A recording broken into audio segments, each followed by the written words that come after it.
জাহান্নাম থেকে বাঁচতে হলে প্রথম শর্ত হলো ইল্লাল্লাযীনা আমানু, ঈমান আনতে হবে। যদি ঈমান আনতে পারি তাহলেই আমরা জাহান্নাম থেকে বাঁচতে পারবো, চতুষ্পদ জানোয়ার হওয়া থেকে বাঁচতে পারবো। এই জন্য আমার প্রাণের বন্ধুগণ, এই আয়াতটা তেলাওয়াত করার উদ্দেশ্য হলো আমরা যেন চতুষ্পদ জানোয়ারের মতো না হয়ে যাই। এই গুণগুলা থেকে আমরা যেন বাঁচতে পারি, আমার বিবেকটাকে যেন ভালো কাজের জন্য ব্যবহার করতে পারি। যেমন ধরেন, অনেক মানুষ সমাজে জুলুম করে, আছে না নাই? কথা কয় না, আছে না নাই? আপনি জানেন সে জুলুম করে, অন্যায় করে, মানুষকে অন্যায়ভাবে হয়রানি করে, এরপরও আপনি তার পক্ষেই সাফাই করেন, আছে না নাই? তাইলে আপনার এই বিবেকের কোনো মূল্য আছে? এই ধরনের মানুষদের ক্ষেত্রে আল্লাহ বলছে, তারে যে বিবেকটা দিলাম, এই বিবেকটা সে ভালো কাজে খাটায় ব্যবহার করে নাই। যার বিবেক বুদ্ধি থাকা সত্ত্বেও সে ভালোটা বিবেচনা করতে পারে না, আল্লাহ তাআলা বলেন উলাইকা কাল আনআম, এটাই হলো চতুষ্পদ জানোয়ারের চাইতে আরো নিকৃষ্ট। কথা বলেন ঠিক কিনা? এমন নিকৃষ্টরা চিহ্নিত হয়ে গেছে। কথা বলেন ঠিক কিনা? আরে আপনার বিবেক বুদ্ধি থাকার পরে একজন জালেমকে আপনি কিভাবে সাপোর্ট করেন? তাহলে আপনি নিজেও তো জালেম হইলেন। কথা বলেন ঠিক কিনা? এই জন্য প্রাণের বন্ধুগণ, আপনাকে আল্লাহ তাআলা যে বিবেকটা দিয়েছে, এটা দিয়ে আপনার ভালো মন্দ বিবেচনা করতে হবে।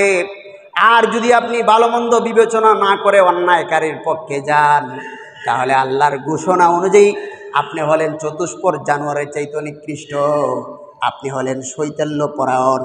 আল্লাহ তাআলা বুঝাইতে চায় এদের এই অনেক কঠিন শাস্তি হবে। কথা বলেন ঠিক কিনা? এই জন্য আমাদের শ্রবণ শক্তিকে ভালো জিনিস দেখার জন্য কাজে লাগাতে হবে। আপনি দেখতেছেন একজন মানুষ অন্যায়ভাবে মানুষকে হত্যা করতেছে, আবার কোনো মানুষ সত্য কথা বললে আপনি তাকে বলেন আপনি উস্কানি দিছেন। কথা কয় না? আর যারা চুপ থাকে এরাও এদের পক্ষে। কথা বলেন ঠিক কিনা? কারণ স্পষ্ট অন্যায় আপনার দুই নয়নে দেখার পরে আপনি চুপ থাকতে পারেন না যদি ইমানদার হন। কথা বলেন ঠিক কিনা?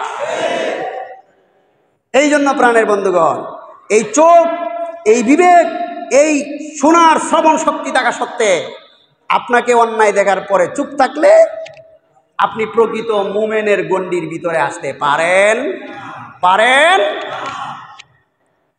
এই জন্য আমাদেরকে এই জায়গাটা ক্লিয়ার করতে হবে। যেই আসুক না কেন, সে আপনার দলের হোক, আপনার মতের হোক আর নাই হোক, যদি আপনার দলেরও হয়, দল বড় না ঈমান বড়? দল বড় না ঈমান বড়? কিন্তু আমাদের দেশের কিছু মাথামোটারা প্রমাণ করছে এদের দল বড়। কথা বলেন ঠিক কিনা? কারণ কোরআন হাদিসের জ্ঞান না থাকার কারণে ওরা ইসলাম থেকে ওদের নিজস্ব দুনিয়া লোভী দলদেরকে ওরা বড় মনে করে। কথা বলেন ঠিক কিনা? এই জন্য প্রাণের বন্ধুগণ, বুঝতে হবে আমি একজন মুসলিম, আগে আমার ইসলাম, আগে আমার ধর্ম, এরপর আমার দল, আমার ভালোবাসা, আমার ভাই, আমার বন্ধু, আমার বাড়ি, আমার সমাজ। কথা বলেন ঠিক কিনা? তাহলে দল যেটাই হোক না কেন, ইসলাম এবং আদর্শের বিরুদ্ধে গেলে, মানুষ, সমাজ, সামাজিকতা, দেশ রাষ্ট্র স্বাধীনতার বিরুদ্ধে গেলে, সে আমার নিজের দলের হলেও আপনি মুমিন হলে তার বিরুদ্ধে কথা বলবেন। কথা বলেন ঠিক কিনা?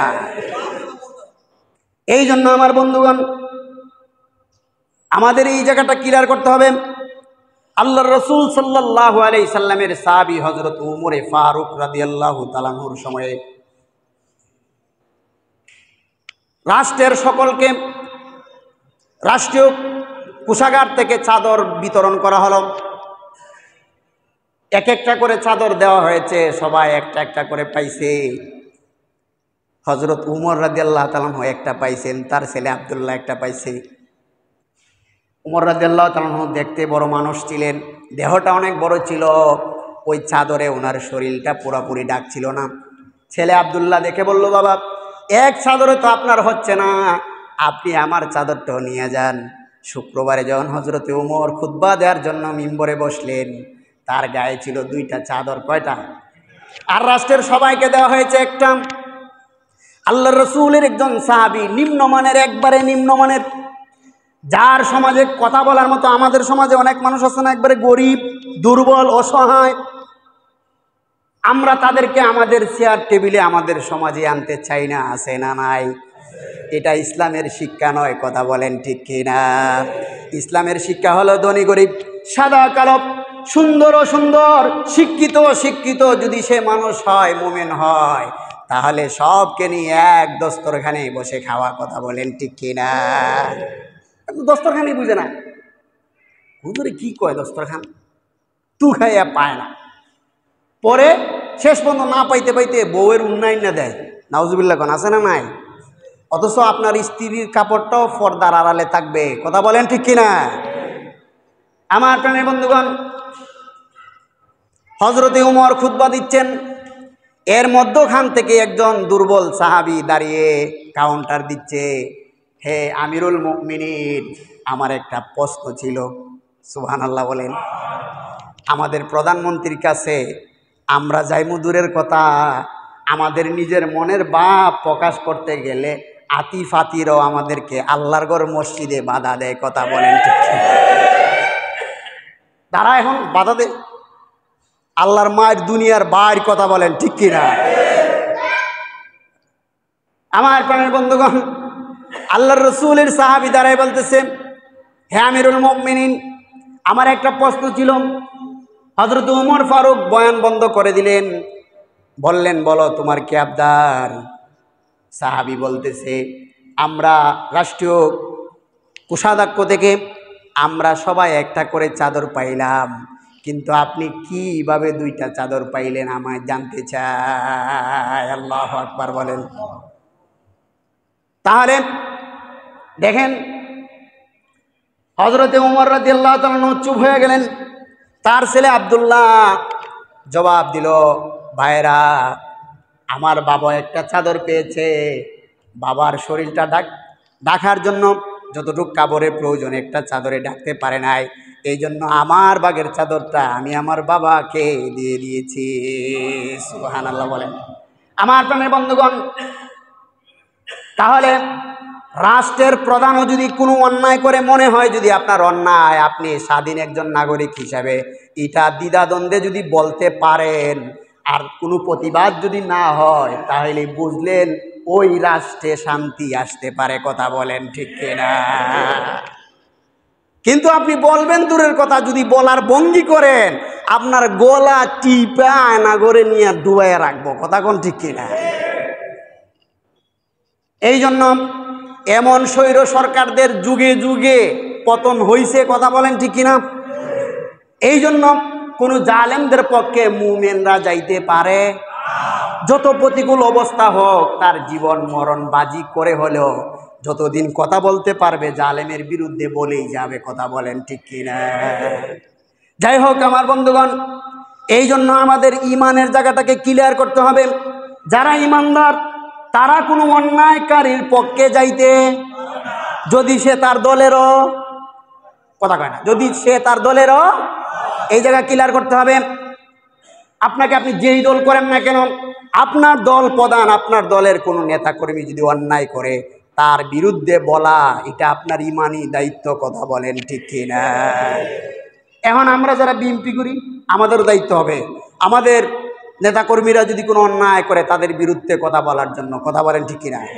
যারা জামাত ইসলাম করে, তাদের কোনো নেতাকর্মী জুলুম করলে তাদের বিরুদ্ধেও বলতে হবে, কথা বলেন ঠিক কিনা? আর যারা চরমোনাই করে, চরমোনাই যদি কোনো অন্যায় করে তাদের বিরুদ্ধেও বলতে হবে, কথা বলেন ঠিক কিনা?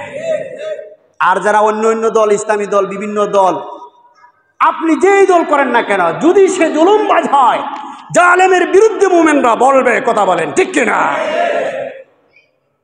এই জন্য প্রিয় ভাইয়ের আমার, ঈমান দুনিয়ার সবচেয়ে শ্রেষ্ঠ ইবাদতের নাম হলো ঈমান। ঈমানই প্রথম আনতে হবে, ঈমান সবচেয়ে বড় দামি জিনিস। এই জন্য ঈমান পৃথিবীতে যতদিন থাকবে দুনিয়াও ততদিন, কথা কানা, দুনিয়াও ততদিন, দুনিয়াও ততদিন। ঈমান নাই দুনিয়া নাই, ঈমান নাই আল্লাহ তাআলা দুনিয়া ধ্বংস করে দিবে। তাহলে বোঝা গেল একজন মানুষ কতদিন জীবিত থাকে, যতদিন তার ভিতরে প্রাণ থাকে, রুহু থাকে। আর রুহু চইলা গেলে লাশ হয়ে যায়, কি হয়ে যায়, মানে তার ধ্বংস হয়ে গেল, তার একটা কিয়ামত হয়েছে। অনুরূপভাবে দুনিয়ায় যতদিন ঈমান থাকবে দুনিয়া থাকবে, আর যেদিন ঈমান থাকবে না, ঈমান নামক এই দৌলত যেদিন পৃথিবীর জমিন থেকে উঠে যাবে, তখন আল্লাহ তাআলা দুনিয়াটাকেও লাশ বানায় দিবে, অর্থাৎ কিয়ামত সংঘটিত হবে। কথা বলেন ঠিক কিনা? তাহলে বোঝা গেল দুনিয়ার রুহু হলো ঈমান। এই ঈমান যতদিন থাকবে দুনিয়া থাকবে, ঈমান থাকবে না তো দুনিয়া ধ্বংস হয়ে। আমার প্রাণের বন্ধুগণ, দুনিয়া এত দামি। গত বছরে এই আলোচনা করতে গিয়ে বলছিলাম, একজন দারিদ্র ফকিরের ঈমান আর সারা দুনিয়ার মানুষের ধনীদের ধন সম্পদকে যদি এক পাল্লায় রাখা হয়, তাহলে ধনীদের ধন সম্পদের পাল্লা একজন ফকির দরিদ্র নিঃস্ব মানুষের ঈমানের পাল্লা আর চাইতে হালকা হয়ে যাবে। ঈমান এত বড়, এত ভারী বস্তু। আল্লাহ তাআলা এই ঈমানদারদের এত সম্মান।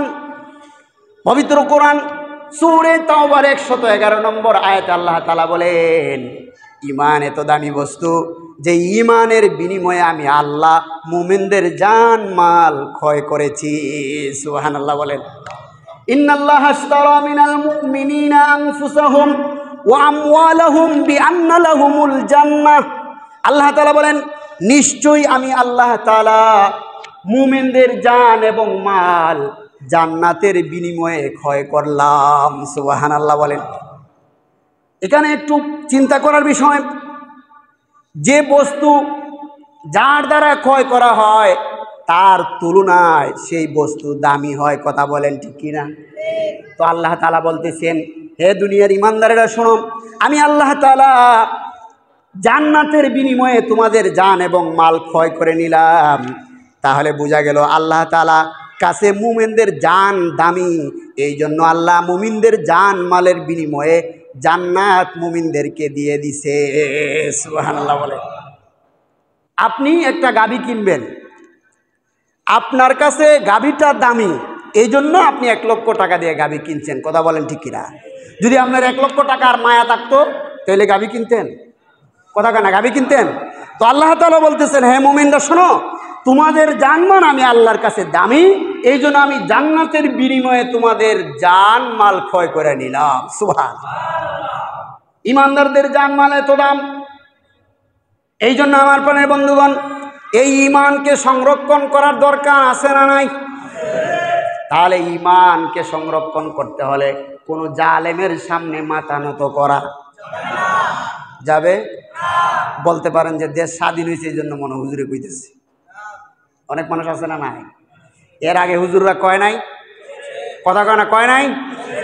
হুজুরদের জেল হয়েছে, হয় কি হয় নাই? কিন্তু হুজুররা স্বৈরাচারের কাছে মাথা নত করে। লক্ষ লক্ষ টাকা অফার করছে হুজুরদেরকে, কিন্তু টাকা নেয় নাই। তবু এই দেশের মুসলমানদের, এদেশের স্বাধীনতা, সার্বভৌমত্ব এবং মুসলমানদের ঈমান আমানত, এই মিম্বরের সম্মান রক্ষা করার জন্য বহু আলেমরা জেল হাজতে গেছে। কথা বলেন ঠিক কিনা?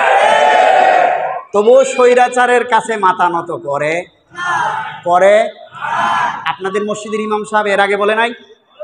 কথা বলেন, বলে নাই? স্পষ্ট স্বাধীনতার আগের জুমায় বলছি, এই দেশের ছাত্ররা 2024 সালে যারা কলম দিয়ে এই দেশের ইতিহাস লেখার কথা ছিল, এরা 24 সালে রক্ত দিয়ে এই দেশ স্বাধীন করে ইতিহাস গড়বে। কথা বলেন ঠিক কিনা? এর জন্য আমাকে হুমকি দেওয়া হয়েছে, হয় নাই? বালিগাঁও ছাড়তে বলা হয়েছে, আমার জেলে ঢুকানোর কথা বলা হয়েছে। বুঝতে পারছেন? আপনারা হয়তো খবর পান নাই। বড় দুঃখের বিষয় হলো, একজন আলেমের কাছে এই নেতা আমারে হুমকি দিছে। এই বালিগাঁওয়ের একজন আলেমের কাছে ফোন দিয়া হুমকি দিছে, সেই আলেম আজ পর্যন্ত আমার কাছে বলে নাই। অথচ অন্যরা যারা শুনছে তারা সমবেদনা জানাইছে, আমারে সান্ত্বনা দিছে, অথবা একটু ঠান্ডা হইতে বলছে। বুঝতে পারছেন? কিন্তু তার কাছে যে বলছে, সে আমারে বলে নাই যে ভাই কি হয়েছে, ঘটনা কি ঘটছিল। এই পর্যন্ত তার সাথে অনেকবার আমার দেখা হয়েছে ঘটনার পরে, সেই পর্যন্ত আমাকে জিজ্ঞাস তাইলে হের ভিতর পরিষ্কার। কথা কয় না? পরিষ্কার। তাহলে বোঝা গেল হের ভিতর ভেজাল আছে। কথা কোন ঠিক কিনা? এটা আমি ধারণা করলাম। এই জন্য প্রিয় ভাইরা আমার, যার ভিতরে যত ভেজাল থাকবো আল্লাহ তাআলা এই বেজাল হেরেই ফালাইব, কথা কোন ঠিক কিনা? আমরা আল্লাহর উপর ভরসা করে কথা বলি, কে বেজার আর কে খুশি এটা দেখার বিষয়, এটা দেখার বিষয়।